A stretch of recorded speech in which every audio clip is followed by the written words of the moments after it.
अलिबागचे लोकप्रिय आमदार महेंद्र दळवी यांच्या निवासस्थानी विराजमान झालेल्या गणपती बाप्पाचे दर्शन घेण्यासाठी दूरवरून भक्त येत आहेत। सकाळपासूनच गणेश भक्त, कार्यकर्ते, ग्रामस्थ, सामाजिक राजकारणी मंडळीची गर्दी वाढते। तर हा गणेश उत्सव सर्व गणेश भक्तांना आनंदाचा जावा अशी शुभेच्छा आमदार महेंद्र दळवींनी दिल्या। या बातमीचा आढावा घेतलाय आमचे प्रतिनिधी किरण बांधणकर यांनी। गणपती सणानिमित्त, गणपती उत्सवानिमित्त तमाम माझ्या महाराष्ट्रवासियांना, माझ्या रायगडवासियांना गणपतीच्या मनापासून खूप साऱ्या शुभेच्छा देतो। विघ्नहर्ता आपली सगळी सुखदुःख खऱ्या अर्थाने दूर करेल एवढं निश्चित मी या ठिकाणी सांगतो। खरं तर विधानसभेचा आमदार या नात्याने आणि खरं सरकारचा आमदार म्हणून जनतेची सेवा करण्याची संधी दुसऱ्यांदा जनतेने मला दिली आहे आणि म्हणून जेवढं शक्य आहे तेवढं प्रामाणिकपणे जनतेचं काम करणं हे माझं निश्चित आहे। आणि येणाऱ्या काळामध्ये जनतेची सेवा करण्याची संधी गणरायाच्या चरणी मला मिळाली। ही शेवटच्या माणसापर्यंत योग्य त्या पद्धतीने खऱ्या अर्थाने त्यांना आधार म्हणून काम करताना खूप सारा आनंद निश्चित मला होईल आणि आपल्या माध्यमातून सगळ्याच जनतेला गणपतीच्या खूप साऱ्या मनापासून शुभेच्छा। पेणच्या माजी नगराध्यक्षा प्रीतम पाटील आणि बँकेचे मुख्य महाप्रबंधक राजीव कुमार यांच्या शुभ हस्ते कॅनरा बँकेच्या शाखेचं उद्घाटन करण्यात आले। यावेळी प्रीतम पाटील म्हणाल्या की येत्या काळात पेण तालुक्याचा कायापालट होणार आहे। या विभागात मोठा आर्थिक विकास होणार असून या बँकेच्या प्रगतीसह तालुक्यातील नागरिकांचाही आर्थिक विकास होईल असं वक्तव्य त्यांनी यावेळी केले। या बँकेमधून इथल्या उद्योगांना, उद्योजकांना तसेच व्यापाऱ्यांना पाठपुरावा करण्यात येणार आहे। त्याचप्रमाणे या बँकेकडून ग्राहकांना विविध प्रकारच्या सवलती आणि सुविधा देण्यात येणार असल्याची माहिती बँकेचे मुख्य महाप्रबंधक रणजीव कुमार यांनी दिली। या कार्यक्रमाला मुख्य प्रबंधक रणजीव कुमार, उपमहाप्रबंधक रजनीश कुमार, दीपक सक्सेना यांच्यासह इतर व्यापारी यांनी उद्योजक तसेच नागरिक मोठ्या संख्येने उपस्थित होते। या बातमीचा आढावा घेतलाय आमचे प्रतिनिधी किरण बांधणकर यांनी। पेण शाखेमध्ये होणाऱ्या या नवीन ब्रांचच्या उद्घाटनाप्रसंगी उपस्थित असलेले कॅनरा बँकेचे मुख्य महाप्रबंधक राजीवजी सर, उपस्थित बँकेचे सर्व मंडळी, माझ्यासोबत असलेले माझे सहकारी नगरसेवक दर्शन बापला, आमचे पप्पू सर आणि इथे उपस्थित असलेले पेणमधील सर्व सन्माननीय मंडळी, सगळ्यांना मनापासून नमस्कार करते। कॅनरा बँकचं पेण शहरात सर्वप्रथम झालेलं आगमन आणि या आगमनाप्रसंगी आपण सर्वांना खूप खूप मनापासून शुभेच्छा देते आणि तुमचं पेणमध्ये स्वागत करते। राजू सर, पेण शहर आमचं गणपती बाप्पाचं माहेरघर म्हणून ओळखलं जातं। संपूर्ण देशात गणेश भगवानची, गणपती बाप्पाच्या मूर्ती या पेणमधून जातात आणि आत्ताचा जे हे दिवस आहेत हे गणपती बाप्पांचं आगमन घरोघरी झालंय, म्हणजे गणपती बाप्पांचे दिवस आहेत आणि या दिवसात आपली बँक पेणमध्ये आली आहे म्हणजे निश्चितच हा शुभयोग आहे की जो बँकेची येणाऱ्या काळात चांगली प्रगती करेल।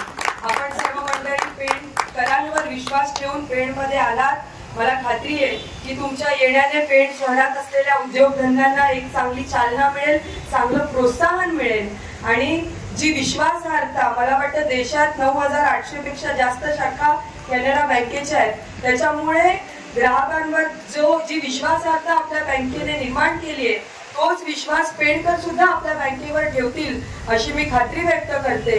आम्ही मगाशी बोलताना सांगितलं की तुम्ही योग्य वेळी पेणमध्ये तुम्ही आलात, कारण का तिसरी मुंबई म्हणून रायगड जिल्ह्याकडे बघितलं जातं आणि रायगड जिल्ह्यामधली जर रायगड जिल्ह्याची सुरुवात कुठे असेल तर ती आमच्या पेणमध्ये, कारण का तसं बघायला गेलं पनवेल हे जवळजवळ नवी मुंबईमध्ये जात आहे, तर रायगड जिल्ह्याची सुरुवात ही आमच्या पेणपासून होतीये। त्याच्यामुळे कॅनरा बँकेसारखी आज मोठ्या मोठ्या अनेक बँका जेव्हा पेणमध्ये येत आहेत, रायगड जिल्ह्यात येत आहेत, त्यावेळेस निश्चितच तिसरी मुंबई लवकरच या रायगड जिल्ह्यात निर्माण होईल याची ही लक्षणं आहेत आणि हा संकेत आहे अशी मी आशा व्यक्त करते। आणि पुन्हा एकदा तुमच्या बँकेला मनापासून शुभेच्छा देते। आमदार रविशेठ पाटील साहेब सुद्धा आज या कार्यक्रमाला येणार होते, पण काही कारणास्तव ते येऊ नाही शकले। साहेब असतील, आम्ही सर्व मंडळी असतील, जेव्हा जेव्हा या बँकेला आमच्या सहकार्याची अपेक्षा असेल, आवश्यकता असेल, तेव्हा तेव्हा ते सहकार्य देण्यासाठी आम्ही सर्व मंडळी आपल्या पाठीशी असू अशी मी खात्री देते आणि इथे सांगते।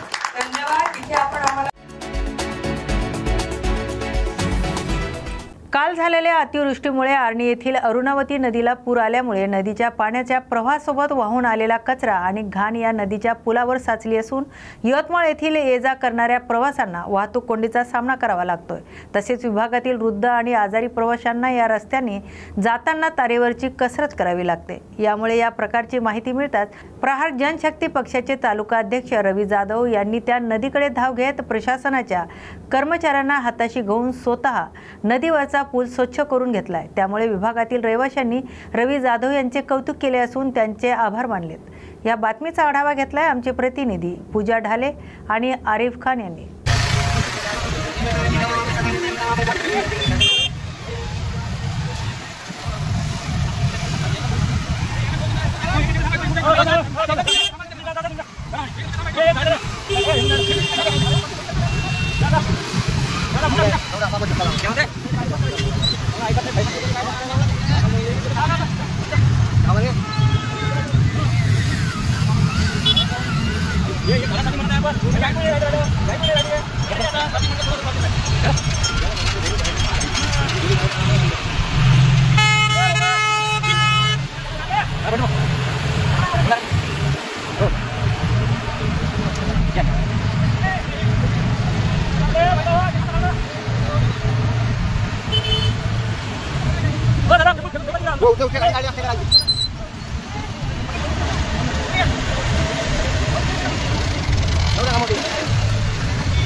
मागील आठवड्यात नांदेड जिल्ह्यासह तालुक्यात ढगफुटी सदृश्य पाऊस झाल्यामुळे भोकर तालुक्यातील श्री क्षेत्र पाळज येथील प्रसिद्ध गणपती मंदिर परिसरात पाणी तुंबले होते। त्यामुळे भक्तांची संभ्रम अवस्था झाल्याने भक्त दर्शनासाठी येऊ शकले नाही। मंदिर कमिटीच्या वतीने तात्काळ उपाययोजना करून अवघ्या 2 तासात मंदिर आणि परिसर पूर्णपणे स्वच्छ करून बाप्पाचं दर्शन भाविकांसाठी खुलं करण्यात आले आणि दरवर्षीप्रमाणे या नवसाला पावणाऱ्या श्री क्षेत्र पाळज येथील गणेशाच्या दर्शनासाठी मोठ्या संख्येने भक्तांनी उपस्थिती लावली। तर यापुढे भक्तांची गैरसोय होणार नाही आणि अतिवृष्टी झाल्यास त्यांच्या राहण्याची व्यवस्था करण्यात येईल असं कमिटीच्या वतीने आश्वासित करण्यात आले।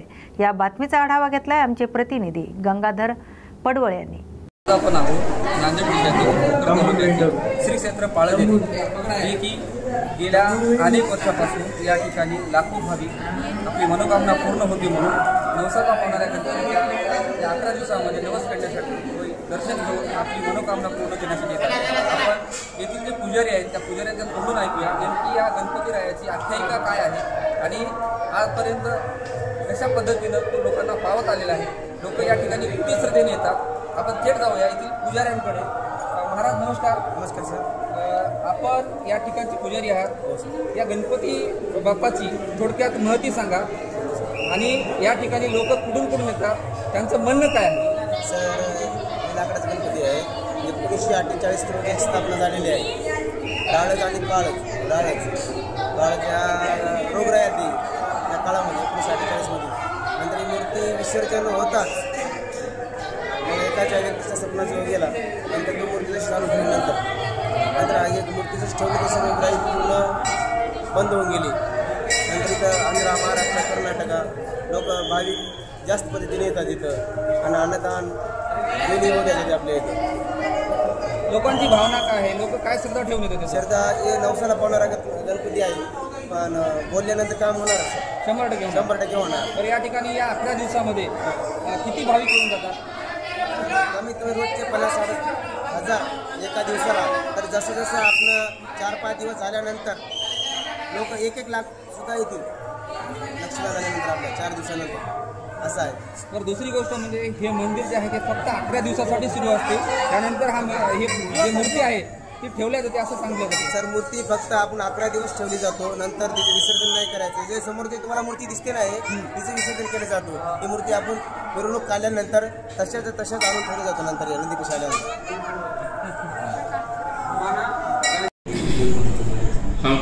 संस्थांच्या वतीनं समाजोपयोगी उपक्रम म्हणून इथं दरवर्षी गोधडीचे अंध विद्यालयाचा कार्यक्रम घेण्यात येतो आणि त्याच्यासाठी वर्षभरासाठी लागणारं रॅशन आणि सगळ्या विविध वस्तू त्यांना वर्षभरासाठी आपण मंडळाच्या वतीनं पुरवतो। संस्थांच्या वतीने पुरवतो. संस्थांच्या वतीनं आपण पुरवतो. दुसरं, जिल्हा परिषद शाळेमध्ये पाळतच्या 4 शिक्षक कमी आहेत. ते आपण गावातील विद्यार्थ्यांचं शैक्षणिक नुकसान होऊ नये यासाठी आपण 4 शिक्षक आपण संस्थेकडनं अपॉइंटमेंट केलेले आहे. आणि यापूर्वी मागच्या वर्षी इथं माटेगाव म्हणून गाव आहे तेलंगणामध्ये, तिथून येणाऱ्या भाविकाचा ॲक्सिडेंटमध्ये मृत्यू झाला. त्यावेळेस आपण तिथल्या त्यांना मदत म्हणून आपण त्यांच्या घरच्यांना आपण मदत केली. दुसरी गोष्ट म्हणजे आता सध्या पूर परिस्थिती आहे या ठिकाणी. आज आपण पाहिलं तर अनेक व्हिडिओच्या माध्यमातून आम्हाला असं निदर्शनास आलं की मंदिरापर्यंत पुराचं पाणी आलं होतं, त्यामुळं घाण होऊ शकते, येणाऱ्या भाविकांना त्याचा त्रासही होऊ शकते. तर आपण आरोग्याच्या दृष्टीनं काही उपाययोजना किंवा स्वच्छतेच्या बाबतीत काही पावले उचललेली आहेत का? निश्चित स्वरूपात पावसाचं पाणी आलं 1 तासामध्ये आपण पूर्णपणे क्लिअर करून सगळे स्वच्छ करून घेतले. त्यासाठी स्वच्छता कमिटी आहे आपली, त्याच्यामध्ये भरपूर आरोग्य डिपार्टमेंट सुद्धा आहे. आरोग्य डिपार्टमेंटची ॲम्ब्युलन्स पण आहे, त्यांची टीम पण आहे आणि स्वच्छता व्यवस्थितपणे चालू आहे. दुसरी गोष्ट, या ठिकाणी दररोज लाखो भाविक येत असतात आणि त्यांना महाप्रसादाची आपली व्यवस्था असते. तर ती नेमकी कशी करता, तिथं सेवा कशी असते आणि एवढ्या लोकांचं काय नियोजन काय करता आपण? अन्नदान कमिटी आहे. अन्नदान कमिटीमध्ये बालाजी कुप्पलवार आणि अब्दुलवार भूपती अध्यक्ष आणि उपाध्यक्ष म्हणून तिथं काम करतात. आणि तिथं असंख्य भाविक सेवा म्हणून आपली सेवा देतात. त्याच्यामध्ये महिला असतील, पुरुष असतील, गावातील आणि पंचक्रोशीतील असे स्वइच्छेने स्वयंसेवक म्हणून सेवक म्हणून काम करतात. महाप्रसादाची जी व्यवस्था करताय तुम्ही, साधारणतः एका तासाला किती लोक महाप्रसाद घेता आणि त्याला वाटप करण्यासाठी किती लोक लागत असतात तुम्हाला, आणि हा किती वाजता सुरू होऊन किती वाजता संपतोय? महाप्रसाद आपला दररोज सकाळी 8 ते सायंकाळी 6 पर्यंत आपण टाइम दिलेला आहे. तसं 8-9 वाजेपर्यंत चालतोय. जवळपास आता या 2-3 दिवसामध्ये पाण्याचं प्रमाण असल्यामुळे भाविक थोडीशी कमी होते. पण दरवर्षीप्रमाणे जर बघितलं 50-60 हजार भाविक दररोज अन्नदानाचा महाप्रसादाचा लाभ. आणि त्याला व्यवस्थापन करण्यासाठी किती स्वयंसेवक लागतात? वारकरी म्हणून महिला आहेत, महिलांसाठी ते जवळपास 300 महिला आहेत आणि 200-250 पुरुष आहेत वाढण करण्यासाठी आणि स्वयंपाक करण्यासाठी बनवण्यासाठी 40-50. अच्छा, म्हणजे साधारणतः 650-700 लोकांची ही टीम असते. ओके, धन्यवाद. पालम तालुक्यातील खोरस येथील परमेश्वर खंडागळे हा 25 वर्षीय युवक 29 ऑगस्टला लेंडी नदीत पाय घसरून पडला आणि पाण्यात वाहून गेला होता. या घटनेनंतर गावकरी आणि पोलिसांनी तात्काळ शोध मोहीम सुरू केली होती. या शोध मोहिमेच्या 41 तासानंतर आज दुपारच्या सुमारास खोरस ते पिंपळगाव नदीच्या पाण्यात परमेश्वर खंडागळेचा मृतदेह सापडला. यावेळी गंगाखेड आणि पूर्णेच्या 8 जणांच्या टीमने बोटीतून ही शोध मोहीम हाती घेतली होती. यावेळी गंगाखेडचे उपविभागीय अधिकारी जीवराज डापकर हे स्वतः घटनास्थळी हजर राहून शोध कार्यावर नियंत्रण ठेवून होते. तर पालमचे तहसीलदार उषा किरण शृंगारे, पालम पोलीस ठाण्याचे पोलीस निरीक्षक शेषराव खटाणे, अग्निशमन दलाचे गंगाखेड यांच्यासह विभागातील नागरिकांनी या शोध मोहिमेत विशेष सहकार्य केले. या बातमीचा आढावा घेतलाय आमचे प्रतिनिधी शांतीलाल शर्मा यांनी. आज हदगाव तहसील कार्यालयामध्ये ओबीसी महासंघाच्या वतीने तहसीलदारांना निवेदन देण्यात आले. मनोज जरांगे पाटील हे मराठा आरक्षणासाठी ओबीसी प्रवर्गातून सरकारकडे आरक्षण मागत आहेत. त्यामुळे ओबीसी प्रवर्गातून आरक्षण देऊ नये, त्यामुळे आमच्यावर अन्याय होईल अशी मागणी ओबीसी समाज बांधवांनी निवेदनाद्वारे शासनाकडे केली. जर ओबीसी प्रवर्गातून आरक्षण दिले तर ओबीसी समाज रस्त्यावर उतरून आंदोलन करणार असा इशाराही त्यांनी यावेळी दिलाय. या बातमीचा आढावा घेतलाय आमचे प्रतिनिधी संतोष कुमार खंडाबाराव ताबरे यांनी. आज या ठिकाणी हदगाव तहसील या ठिकाणी हिमायतनगर आणि हदगाव तालुक्यातील सर्व सकल ओबीसी समाजाच्या वतीने मनोज जरांगे जे मुंबई या ठिकाणी उपोषण करत आहेत आणि उपोषण करत असताना त्यांचा जो हट्ट आहे की मला ओबीसीतूनच आरक्षण पाहिजे, हा हट्ट कशासाठी, हा प्रश्न आम्हाला पडलेला आहे. कारण आज आपण जर पाहिलं तर पूर्वीपासून मराठा समाज हा राजसत्ता करणारा समाज, या समाजाला आरक्षणची जी मागणी होत आहे OBC-मधून तेही, कारण का SC BC आणि EWS-मध्ये मराठा समाजाला आरक्षण असताना OBC-तूनच आरक्षण जे मागत आहेत, तर त्याला आमचा विरोध आहे. त्यांनी EWSचं आरक्षण घ्यावं, SC BCचं आरक्षण घ्यावं आणि त्यातून आपली जी काही मुलं आहेत त्यांना नोकरीला लावावी. परंतु आज त्यांचा जो काही ध्येय उद्देश आम्हाला दिसत आहे या ठिकाणी, की आता कुठंतरी हा OBC समाज सत्तेमध्ये सहभागी होत आहे आणि सत्तेमध्ये सहभागी होत असताना याच ठिकाणी त्यांची जी पोटदुखी होत आहे त्याला आमचा विरोध आहे आणि त्यांना कोणत्याही परिस्थितीमध्ये महाराष्ट्र शासनाने OBC-मधून आरक्षण देऊ नये अशी सर्व OBC समाजाच्या वतीने मागणी आहे. आणि अशा प्रकारचा जर निर्णय शासन करत असेल तर OBC समाज जो आहे तो रस्त्यावर उतरेल आणि संपूर्ण महाराष्ट्रामध्ये एक प्रकारचा उद्रेक निर्माण होईल आणि त्याला जे जबाबदार असेल ते फक्त इथलं जे महाराष्ट्र शासन आहे, इथलं जो प्रशासन आहे तेच जबाबदार राहील.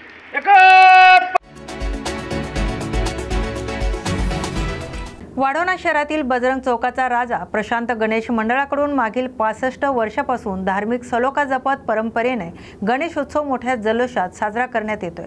सामाजिक आणि सांस्कृतिक वारसा जोपासत हा उत्सव दरवर्षी युवा मंडळीच्या पुढाकाराने पार पडतोय. मुंबईच्या धर्तीवर सजलेल्या गरुडावर आरूढ गणपती बाप्पाची मनमोहक मूर्ती भाविकांच्या प्रमुख आकर्षण ठरत आहे. मनोकामना पूर्ण करणारा आणि नवसाला पावणारा गणपती म्हणून मंडळाने ख्याती मिळवली, तर दरवर्षी प्रथम क्रमांक पटकावण्याची परंपरा यंदाही कायम राहील असा विश्वास व्यक्त करून मंडळातील युवकांनी दावा केलाय. या बातमीचा आढावा घेतलाय आमचे प्रतिनिधी सोपान बोंपिलवार यांनी. हे जे आपलं नवप्रशांत गणेश मंडळ आहे, या गणेश मंडळाला आमच्या पूर्वजांनी सुद्धा आम्हाला समृद्ध वारसा घालून दिला.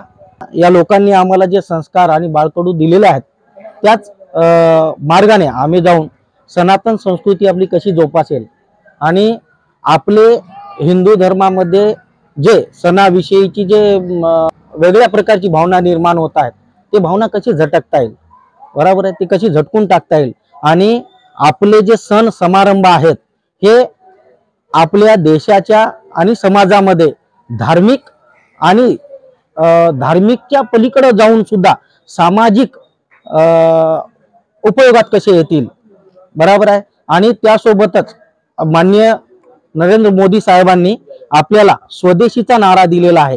या 2025च्या या गणेशोत्सवामध्ये आम्ही यापुढे स्वदेशीबद्दल जनजागृती करण्याच्या मानस बाळगून आहोत.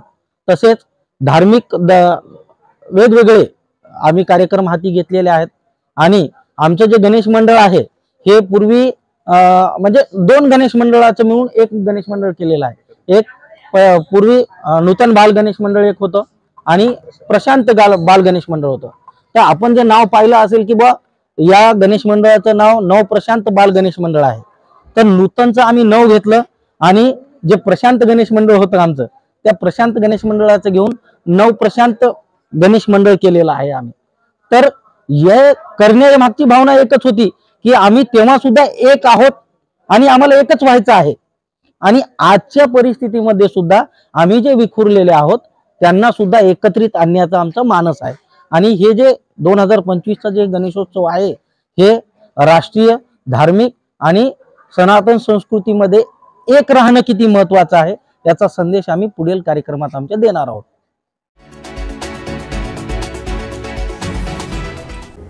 मुंबईत गणेशोत्सवाची परंपरा सुरू करणाऱ्या ऐतिहासिक मंडळापैकी अग्रगण्य नाव म्हणजे चिंचपोकळीचा चिंतामणी. या मंडळाने यावर्षी आपल्या गणेशोत्सवाचा भव्य 106वा वर्ष साजरा करण्याचा मान मिळवला आहे. 1919 साली स्थापन झालेले हे मंडळ देशातील पहिले संघटित गणेशोत्सव मंडळ म्हणून ओळखले जाते. लोकमान्य टिळकांच्या सामाजिक गणेशोत्सव चळवळीच्या विचारांना चालना देत मंडळाने गणेश भक्ताला समाजकार्याशी जोडले. सुरुवातीपासूनच धार्मिक श्रद्धेसोबत सामाजिक, सांस्कृतिक आणि शैक्षणिक उपक्रम राबवण्याची परंपरा या मंडळाने जपली आहे. प्रत्येक वर्षी मंडळाच्या मंडपात भक्तांची प्रचंड गर्दी उसळते आणि गणेश दर्शनासाठी देश देशभरातून भाविक येतात। मंडळाने आरोग्य शिबिरे, शैक्षणिक मदत, रक्तदान शिबिरे आणि समाज उपयोगी कार्यक्रमांना नेहमी प्राधान्य दिले। 106 वर्षाचा प्रवास म्हणजे केवळ भक्ती नाही तर समाजासाठी योगदान देण्याच्या सततची शपथ आहे। यंदा मंडळाच्या सजावटीत अत्याधुनिक सोबत परंपरेची अनोखा संगम अनुभवायला मिळणार आहे। चिंचपोकळीचा चिंतामणी हे नाव आजही मुंबईकरांच्या मनात भक्ती, श्रद्धा आणि सामाजिक जागरूकतेचं प्रतीक म्हणून जपले गेले। या बातमीचा आढावा घेतलाय प्रतिनिधी विनोद कांबळे यांनी। आपण आहोत चिंतामणी, जे की चिंचपोकळी या ठिकाणी गणेशोत्सव साजरा केला जातो। काही वर्षांपासून साजरी केला जातो। आपण या मंडळाचे जे पदाधिकारी आहेत त्यांच्यासोबत आपण संवाद साधूया। काय सांगाल, या ठिकाणी गणेशोत्सव साजरा केला जातो मोठ्या प्रमाणात आणि मानाचा गणपती समजला जातो चिंचपोकळीचा, काय सांगाल? नमस्कार, माझं नाव ऋतुराज गुरुनाथ शिरोडकर। चिंचपोकळी सार्वजनिक उत्सव मंडळ हे खरं तर आमच्या मंडळाचं नाव आहे आणि आमच्या लाडक्या बाप्पाला आम्ही चिंचपोकळीचा चिंतामणी असं म्हणतो। दुसरी गोष्ट सांगायची झाली तर चिंचपोकळी सार्वजनिक उत्सव मंडळाची स्थापना ही 1920 साली झाली आणि मंडळाची स्थापना लोकमान्य बाळ गंगाधर टिळक यांच्या प्रेरणेतून आमचे जे ज्येष्ठ सभासद होते या सर्वांनी मिळून या मंडळाची स्थापना केली। गेली अनेक वर्ष आमचे ज्येष्ठ कार्यकारिणी सभासद झाले, आमचे पदाधिकारी झाले, त्यांनी हा जो वसा सुरू ठेवला आहे त्यांच्यामुळे आज आमच्यासारखे नवनिर्वाचित पदाधिकारी म्हणजे जे यंग मुलं आहेत त्यांनी हा वसा सांभाळला आहे। त्यांच्याकडनं मार्गदर्शन घेऊन आणि हा आमचा जो उत्सव आहे तो अजून पुढे अनेक वर्ष आम्ही सुरू ठेवू। यामागची एक आख्यायिका काय सांगली जाते की ही सार्वजनिक हितासाठी एकत्र लोक येण्यासाठी हा सुरुवात झालेला उत्सव आता मोठ्या प्रमाणात व्यापक प्रमाणात सुरू होतो आणि यावर्षी राज्य शासनाने राज्याचा स्तराचा दर्जा दिलेला आहे गणेशोत्सवाला, काय सांगाल? प्रथमतः राज्य सरकारचे आम्ही आभार मानतो। त्यांनी POP बंदी सुद्धा हटवली।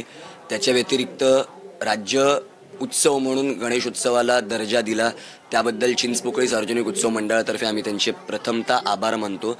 दुसरी गोष्ट, मंडळाबद्दल जर सांगायचं झालं तर चिंचपोकळी सार्वजनिक उत्सव मंडळ हे गणेश उत्सवापुरती मर्यादित न राहता मंडळाचे अनेक उपक्रम आहेत, सामाजिक उपक्रम आहेत, जसे की रक्तदान शिबिर झालं, आरोग्य तपासणी शिबिर झालं, मंडळाचं स्वतःचं आरोग्य केंद्र आहे, मंडळाची स्वतःची किलबिल आहे, शैक्षणिक क्षेत्रात देखील मंडळ अग्रेसर असतं। आज आमच्या विभागातील अनेक होतकरू विद्यार्थी ज्यांची आर्थिक परिस्थिती चांगली नसेल किंवा काही प्रॉब्लेम्स असतील तर मंडळ त्यांच्यासाठी खंबीरपणे उभं राहतं, असं आमचं मंडळ आहे। आणि हे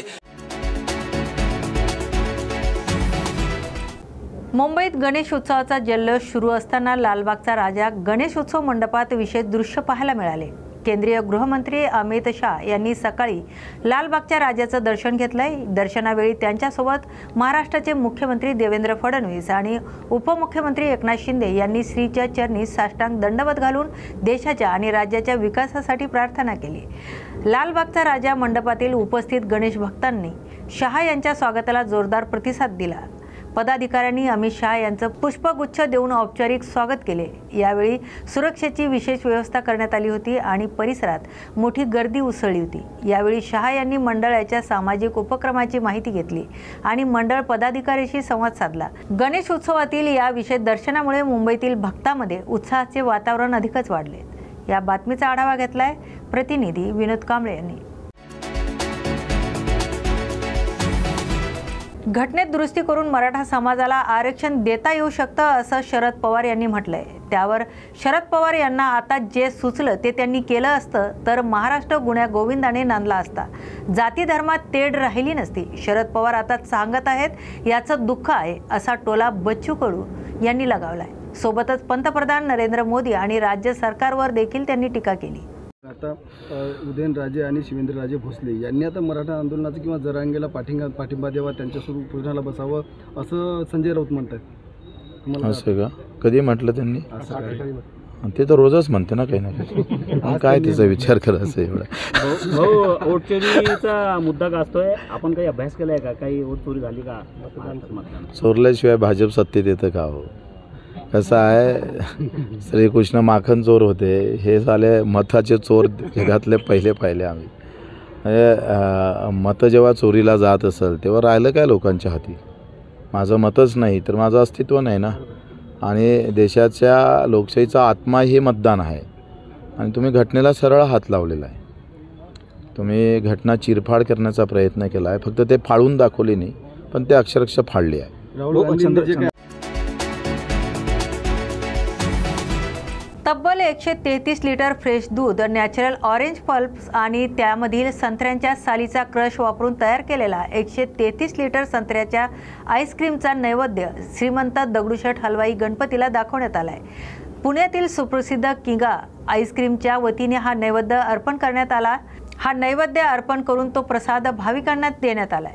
श्रीमंत दगडूशेठ हलवाई सार्वजनिक गणपती ट्रस्ट सुवर्णयुग तरुण मंडळाच्या वतीने यंदा 133व्या वर्षी गणेश उत्सव साजरा करण्यात येत असून त्या 133 वर्षपूर्तीनिमित्त 133 लिटर आईस्क्रीमचा नैवेद्य किगा आईस्क्रीमच्या वतीने दाखवण्यात आला. यावेळी किगा आईस्क्रीमचे संचालक किरण सुरेश साळुंके आणि गणेश राजेंद्र गोसावी यांच्यासह ट्रस्टचे विश्वस्त मंडळाचे पदाधिकारी आणि कार्यकर्ते उपस्थित होते.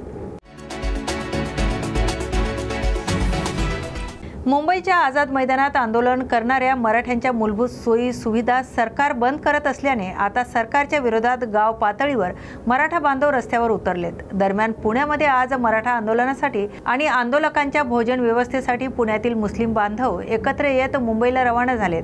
कोंडव्यातून सकाळी मराठा आंदोलकांच्या सेवेसाठी मुस्लिम समाजाचा पाठिंबा आणि घोषणा देत छत्रपती शिवरायांच्या मुस्लिम मावळा फाउंडेशन आंदोलकाच्या भोजन व्यवस्थेसाठी त्याचबरोबर आंदोलनासाठी रवाना झालेत.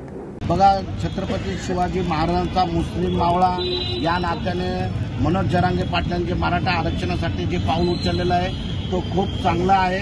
आणि ज्या पद्धतीने आज मुंबई शहरात दाखल झालेले आहे आणि व्हॉट्सअप फेसबुकच्या मीडियाच्या बाबतीत जे आम्हाला कळलं की त्या ठिकाणी सरकार ज्या पद्धतीने त्यांना मदत करायला पाहिजे त्यामध्ये मदत करत नाहीये.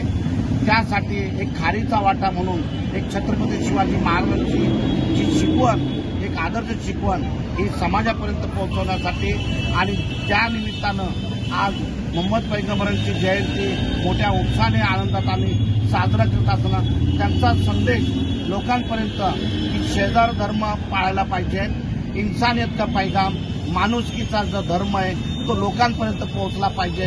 आज ती वेळ आलेली आहे. मराठा बांधव या ठिकाणी मुंबईत दाखल आहे. त्यांच्या जेवणाची व्यवस्था कितीतरी लोक करत आहे.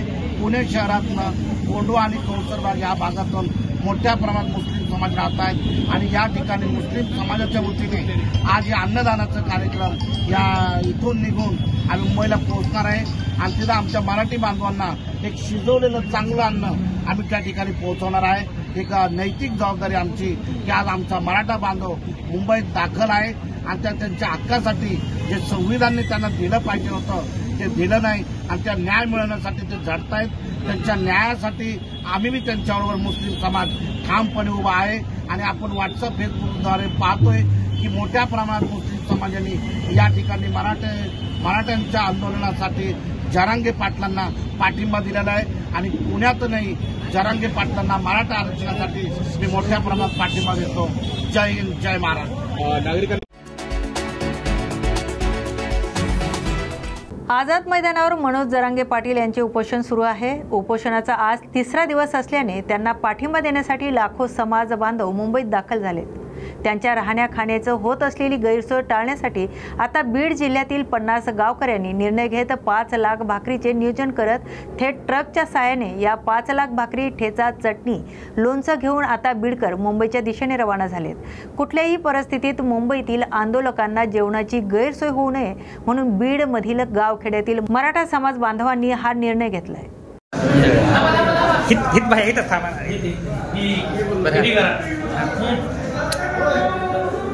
फक्त 2 मिनिटं बोला म्हणजे मग क्लिप पाठवा. सुपर आहे. ओके. जय जिजाऊ, जय शिवराय. मुंबई आझाद मैदान येथे जे मराठा समाजाला आरक्षण मिळालं पाहिजे यासाठी संघर्ष योद्धा मनोज दादा जरांगे पाटील त्या ठिकाणी उपोषण करत आहेत. त्याचबरोबर महाराष्ट्रामधून जे मराठा मावळे त्या ठिकाणी उपोषणाला बसलेले आहेत त्यांच्यासोबत आम्ही देखील 4 दिवस त्या ठिकाणी होतो. आज पहाटे 5 वाजता या ठिकाणी आलो. त्यातून लाखो समाज बांधव आहेत. त्या ठिकाणी जेवणाची पाणी पिण्याची गैरसोय झाली हे कळल्याच्या नंतर तुमच्या जे गावाकडील आहे पाटोदा आसन पाटोदा नगरपंचायत हद्दीतील 4 वाड्या 10 वस्त्या त्या ठिकाणी मराठा बांधवांनी त्या ठिकाणी शिदोरी सकाळी माता माऊलींनी 7 वाजता बनवून या ठिकाणी 51,000 भाकरी या ठिकाणी पाटोदा तालुका नगरपंचायत हद्दीतून जाणार आहेत. हे आपण पाहू शकतो. सर्व मराठा बांधव या ठिकाणी कशा भाकरी ह्याच्यामध्ये पाठवत आहेत. आम्ही या पिकअपच्या माध्यमातून संध्याकाळी 8 वाजेपर्यंत 51,000 भाकरी ठेचा चटणी आणि पाणी फरसन असं पाठवलेलं आहे. जोपर्यंत मराठा समाजाला आरक्षण मिळणार नाही तोपर्यंत आम्ही तिथून हटणार नाही. आणि त्याचबरोबर आणि मुंबईमधील गेलेल्या बांधव एकही उपाशी राहणार नाही. परंतु माझी विनंती आहे, जे ग्रामीण भागामधून गेलेल्या जे तिथं वास्तव्यात असलेले मुंबई त्या बांधवांनी देखील मराठा बांधवाला सहकार्य करायला पाहिजे.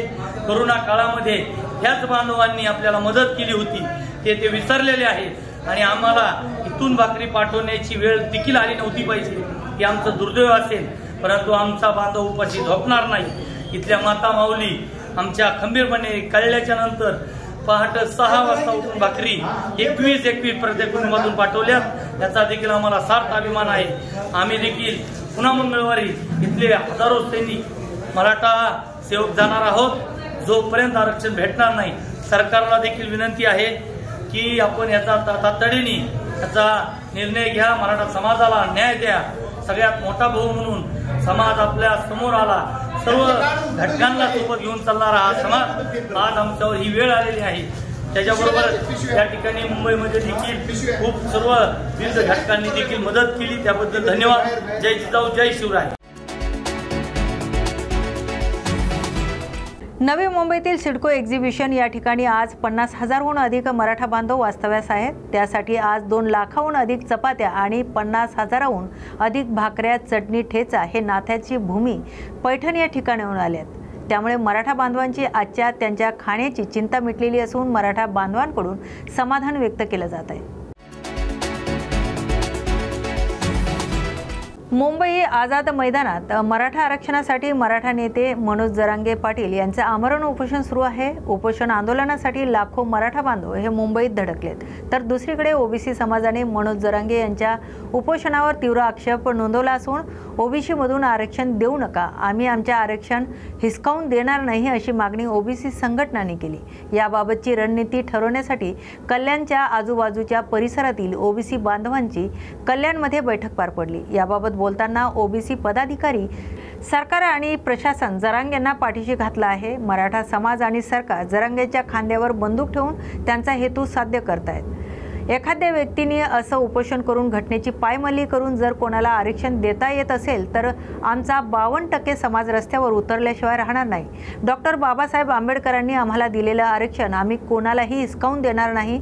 सरकारने अशा प्रकारचं आरक्षण देण्याचा प्रयत्न केला तर संपूर्ण महाराष्ट्र खवळून उठल्याशिवाय राहणार नाही असा इशारा देखील यावेळी या नेत्यांनी दिला आहे. निश्चितपणाने आज आम्ही ओबीसी समाजाच्या संबंधामध्ये जरांगे पाटलांनी जे उपोषण मुंबईमध्ये सुरू केलेलं आहे त्या संबंधात चर्चा करण्यासाठी त्या ठिकाणी आम्ही चर्चासत्र आयोजित केलेलं आहे. जरांगेंना सरकार पाठीशी घालतं आहे, प्रशासन पाठीशी घालतं आहे आणि विशेषतः मराठा समाज आणि सरकार जरांगेंच्या खांद्यावर बंदूक ठेवून या ठिकाणी त्यांचा हेतू साध्य करीत आहेत. मला तर म्हणायचं आहे की स्वातंत्र्यपूर्व काळामध्ये जातनिहाय जनगणना झाली, तीच जनगणना येत्या जनगणनेमध्ये 2027च्या जनगणनेमध्ये जातनिहाय जनगणना झाली पाहिजे असं आमचं ठाम मत आहे, म्हणणं आहे आणि त्यासाठी आम्ही प्रकर्षाने रस्त्यावर उतरणार आहोत. त्यापूर्वी जरांगेंनी जो मुंबईमध्ये आमरण उपोषण किंवा उपोषण सुरू केलं आहे त्या उपोषणाला देखील आमचा तीव्र आक्षेप आहे. एखाद्या व्यक्तीने अशा प्रकारचं उपोषण करून घटनेची पायमल्ली करून जर कोणाला आरक्षण देता येत असेल तर आमचा हा 52-55% समाज संपूर्णतः रस्त्यावर उतरल्याशिवाय राहणार नाही. आम्हीही उपोषण आणि अन्य मार्गाचा वापर करू आणि आम्ही देखील आम्हाला मिळालेलं डॉक्टर बाबासाहेबांनी जो आम्हाला आरक्षण दिलेलं आहे तो आम्ही कोणाला हिसकावू देणार नाही. सरकारने याचे धोरण त्यांचं लक्षात घ्यावं.